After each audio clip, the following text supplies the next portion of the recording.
Hello, my name is Marianne Saunders. And I am Katja Thieme.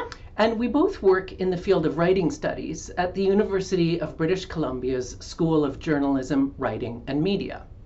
This video provides a short overview of one chapter in a book we are writing.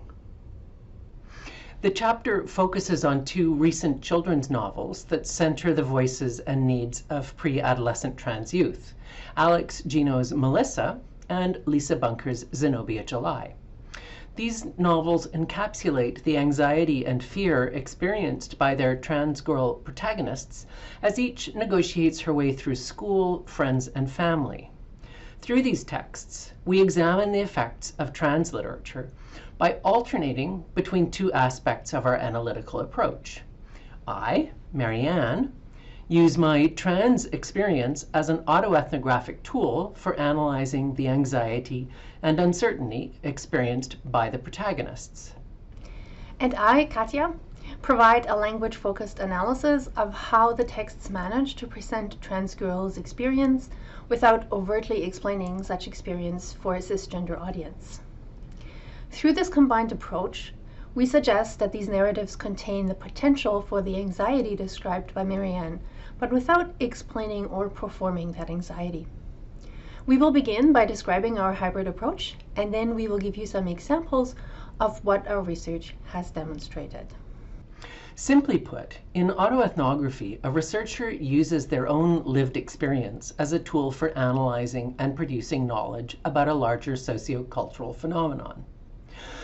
Autoethnography is valuable in circumstances where other analyses are not able to capture the complexity of human experience. Autoethnography is also more common in research fields which prioritize social justice. Transgender studies research has long employed autoethnographic approaches.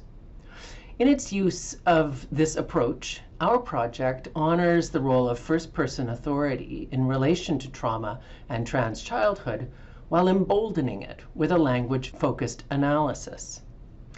Our approach captures my first experience of reading Melissa shortly after the book was published. For me, the book opened a forgotten emotional landscape of my early childhood, including the trauma I experienced as a deeply closeted trans child. Never having seen my child self in a book before, I was overwhelmed, weeping and trembling, but unable to stop reading. My response to Zenobia July was similar, but more muted. As we engage in our language analysis, what stands out in these books is how some words and phrases enfold trans experience into the text in ways that likely speak most to readers who share some of Marianne's experience. Its fearful, anxious, and traumatic aspects, but also its joys and pleasures. Through close attention to language choices, such as names, pronouns, and modal expressions, we develop an account that makes the role of trauma in these stories visible through Marianne's reading experience. One of our goals is to deepen our understanding of how certain language features, including modal expressions, help communicate and contain the possibility of trauma in a polysemous way. We'll offer you an example of our analysis from Gino's Melissa.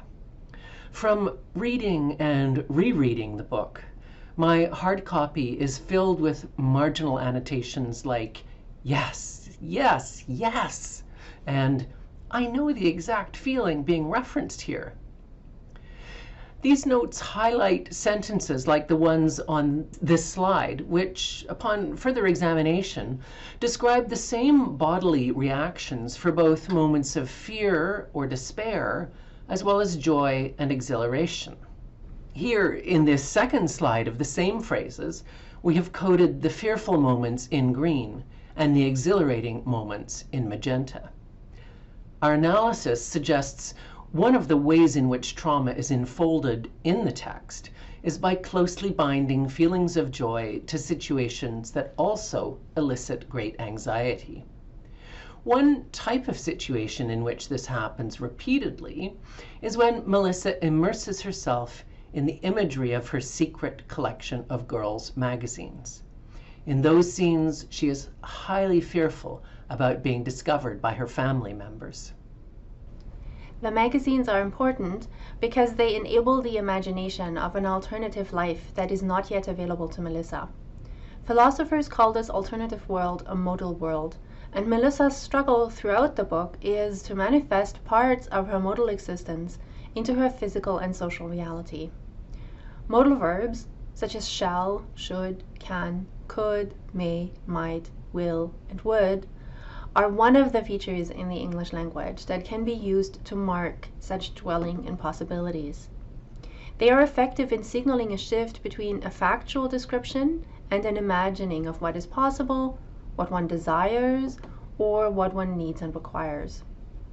In the novel, these shifts happen when the narration highlights that Melissa has not revealed crucial parts of herself to her family, but that she knows she should do so, and that one day she would, that she wished she could just be herself.